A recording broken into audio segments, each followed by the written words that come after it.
Many of them, Michael, still to vaccinate. Doctor, good point. Now, if children under 12 can't be vaccinated yet, there still is the protection of masks. But as we've seen, even that has become a political issue for some. Should students and teachers be masked going back to school? Well, first of all, I think every adult associated with school should actually be vaccinated, of course, and they should be wearing masks. The American Academy of Pediatrics, 80,000 pediatricians who are committed to the normal and healthy growth and development of children, say that every child who goes to school in the United States should wear a mask. And of course, the adults ought to also. It's another layer of protection. We know the masks work and they're safe. Now, in San Francisco, city officials just approved a request in regards to people who got the Johnson & Johnson vaccine. They're now allowed to get what they're calling a supplemental dose of the Pfizer or Moderna vaccine. But the CDC is saying not to do that. So can you clarify some of the confusion around getting a vaccination boost? A little bit complicated. The CDC is under active discussion, as is the Food and Drug Administration, of getting an extra dose for people who are immune compromised, who are cancer chemotherapy or they're transplant recipients, because the original series didn't work optimally for those people whose immune system is suppressed. That's different. We're thinking of that as a 3-dose series for those immune suppressed people.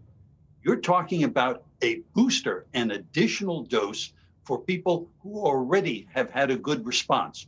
We're not there yet. CDC has not made that formal recommendation, and that's because the protection from the current vaccines seems to be maintaining itself very nicely. Doctor, the overwhelming majority of new COVID infections we're seeing in the U.S. are among the unvaccinated. So how could what's happening with them change things for the people who are vaccinated? Well, the virus is being transmitted very, very rapidly and intensely among unvaccinated people. And of course, when that happens, there'll be some spillover into the vaccinated people. Remember, the vaccines are 95% effective, not 100%. So we will expect some breakthrough infections. Fortunately, the vast majority of those breakthrough infections in people who already are vaccinated are very mild and do not require hospitalization. We need to get our friends and neighbors who are unvaccinated vaccinated tomorrow. I would love it. Doctor, you're a member of a CDC panel. Give us a sense of how much of an issue misinformation around COVID and the vaccine is for you in the medical field. Oh, it's constant. There isn't a day that goes by that I don't respond via email or to journalists about a whole array of issues related to the vaccine and COVID itself. Please listen to the public health authorities. Put that social media stuff aside. COVID is bad. It's not going to disappear. Vaccines are good. We need people to all participate and get vaccinated. Please get your vaccine. And to that point, about 100 million people right now are eligible to get the vaccine, but they haven't gotten it yet. What do you think it's going to take to convince them to get vaccinated?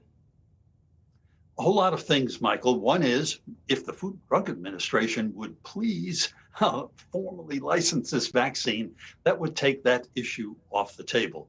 Others were doing one person at a time, trying to answer their questions.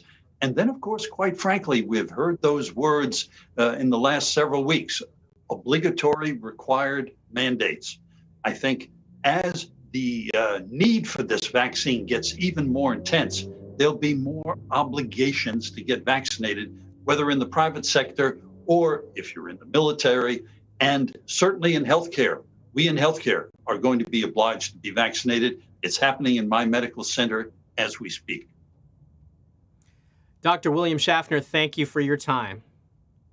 Thank you, Michael. Senators are moving slowly toward passing the bipartisan infrastructure package championed by President Biden.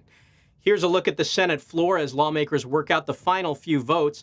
Senators shut down debate of the bill on Saturday with the help of 18 Republican votes. Now, the bill includes $550 billion in new spending on traditional infrastructure projects, such as roads, railways, broadband, and clean drinking water. The president says it's a, quote, historic investment. Here's what lead negotiator, Democratic Senator Joe Manchin of West Virginia, said about the bill. The United States Senate is not broken. Actually, we're doing fine, and we can work together and do much better. We can also come together to accomplish big things, and we did with this investment in American infrastructure. America has not seen this type of infrastructure investment in the last 30 years. Talked about it a lot, haven't seen anything. This is a moment for our country. This is extremely important for our country to show that we can still work together, to show that we are united when it comes to the needs. And for more, I want to bring in Jennifer Shutt in Washington. She's a budget and appropriations reporter for CQ Roll Call. Jennifer, thanks for joining us. Thanks for having me. First off, we've seen bipartisanship in the Senate on infrastructure, but how are things looking in the House? So the path forward for a bipartisan infrastructure bill in the House is a little uncertain right now. We've heard Speaker Nancy Pelosi say that she plans to hold on to that bill once the Senate passes it until Congress reaches agreement on that $3.5 trillion reconciliation package that Democrats want to use for universal pre-kindergarten and free 2 years of community college and a handful of other programs.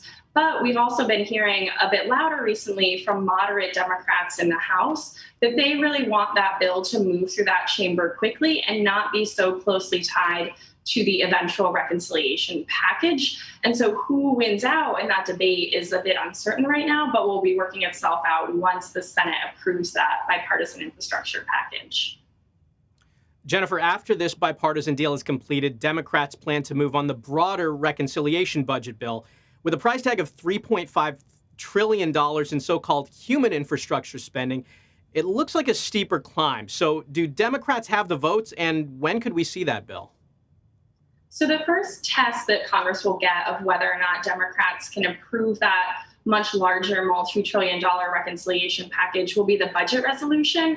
And the House and Senate need to agree on that tax and spending blueprint in order to formally unlock that reconciliation process. And we could see the first steps on that in the Senate later this week when they debate and eventually vote on that budget resolution with reconciliation instructions. And after that Senate vote, which of course will need all 50 Senate Democrats on board with that, it'll move over to the House, where Democrats can only lose a maximum of 3 House Democrats in order to adopt that budget resolution, which will then start the committees that receive reconciliation instructions in that budget resolution on the path towards drafting this final package, which will likely take months. Now, there's also the debt ceiling, which expired last week. Why does the debt ceiling come up so often, and what are the implications both for the American and the global economy? So the debt ceiling really just gives the Treasury Department the authority to borrow money to pay the bills and to do deficit spending for legislation that Congress has already enacted, as well as spending legislation that's coming up in the next few months. And so the way that Congress has dealt with this in the past is that they typically suspend the debt limit for a certain amount of time. The last agreement was 2 years ago, and it came along with a spending caps agreement as well. And so they usually just give themselves these deadlines every couple years or so, at which point in time, the members of each party and whoever's in the White House at that point in time need to really negotiate a new debt limit to avoid a default or a credit rating change. And jumping off from that, Senate Minority Leader Mitch McConnell is refusing to help Democrats raise the debt ceiling, which is subject to a 60-vote filibuster threshold, though he did vote to raise it during the Trump administration. So why isn't the GOP willing to negotiate on this issue? So what we've heard from Senate Minority Leader Mitch McConnell is that if Democrats are going to go ahead with that $3.5 trillion reconciliation plan, which of course will likely include some tax increases as well, that Democrats should really own it, as is what Mitch McConnell is saying, and that he and other Republicans are not going to help them suspend or raise the debt limit if Democrats are not going to work with Republicans on bipartisan spending legislation. Do Democrats have the option to raise the debt limit on their own? And what are the potential real-world impacts for Americans? So Democrats could address the debt limit on their own if they put instructions into the budget resolution. They could do it through that fast-track reconciliation process, which is what they're planning to use for that $3.5 trillion spending package. So Democrats do have the option of addressing the debt limit on their own, but they really would need all of their members on board with that. And it sounds like there isn't a firm count yet of how many Democrats in Congress would approve of Democrats really owning this debt limit legislation, as well as the fact that in the past, debt limit suspensions have been typically bipartisan. And so this would be a bit of a change of precedent, and we aren't yet sure if Democrats want to go that route or not. Jennifer Shutt, thank you for joining us. Thanks for having me. Chicago's mayor has declared Sunday to be a day of mourning in the city. An ambush during a police stop killed one officer and wounded another. More than 60 people suffered gunshot wounds in the city over the weekend. CBS's Elise Preston reports. Dozens of police officers gathered outside a hospital on Chicago's South Side after a night of violence that claimed one of their own. One of our officers was struck by one of the offenders' bullets and sustained a fatal gunshot wound. The 29-year-old female police officer, a 3-year veteran of the force, was killed during a routine traffic stop Saturday night. Her partner was seriously injured after exchanging fire with at least one suspect. He is currently still in critical condition, fighting for his life. He had 6 years on the department. Officers struck one of the suspects and captured 3 others. Tragedy has struck again. The incident marks another deadly weekend of gun violence across Chicago. Chicago Mayor Lori Lightfoot declared Sunday an official day of mourning. The police are not our enemies. They are human, just as we are. Flawed, just as we are. But also risking their lives every day for our safety and security. So far this year, at least 11 Chicago police officers have been hit by gunfire. The officer involved in the weekend incident is the first to die this year. Elise Preston, CBS News. We're back after a break. You're streaming CBSN, always on.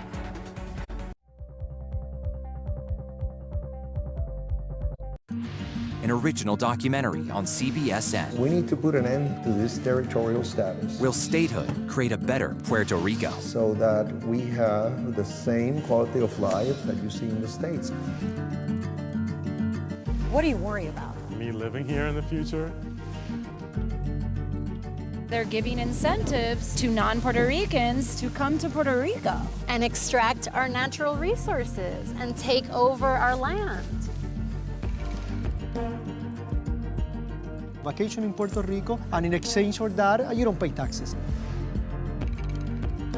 Why would I allow somebody who abused me for 123 years to then consume me? An originals documentary on CBSN. Stream now.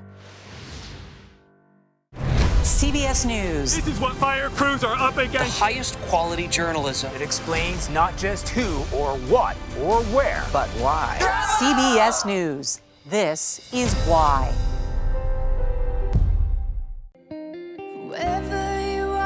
The world's largest rainforest is on fire. This is really just a fraction of what business was like prior to COVID. You can say what you like. How far are you willing to go to ensure QAnon prevails? To the ends of the earth. For the rest of my life. The Christian right, they're not advocating for everybody's religious liberties. They're advocating for theirs. CBSN Originals. Stories that challenge what you know. Do you see any room for gun legislation? No. Take you deeper. Why do people deny science? And broaden your understanding of our world. Where would you be now if the judge looking at the photos made the same mistake that the artificial intelligence did? I'd be in prison right now. CBSN Originals. Breakthrough documentaries. Streaming free on CBSN and anytime on the CBS News app. CBS CBS News. This is what fire crews are up against. Breaking news, streaming all day long. And always just a click away.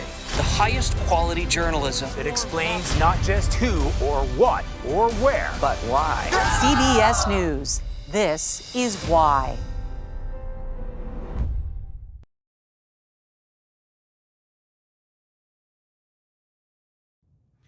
The woman who filed a criminal complaint against New York Governor Andrew Cuomo has spoken publicly for the first time. Brittany Commisso granted an exclusive interview to CBS This Morning and the Albany Times-Union. She is executive assistant #1 in the state attorney general's blistering report that concluded Cuomo sexually harassed 11 women. Commisso claims the governor also groped her. She told national correspondent Jerika Duncan she was scared to come forward before now. Then they started to be hugs with kisses on the cheek. And then there was at one point a hug. And then when he went to go kiss me on the cheek, he quickly turned his head and he kissed me on the lips. What did you say? I didn't say anything. I didn't say anything. I didn't say anything this whole time. People don't understand that this is the governor of the state of New York.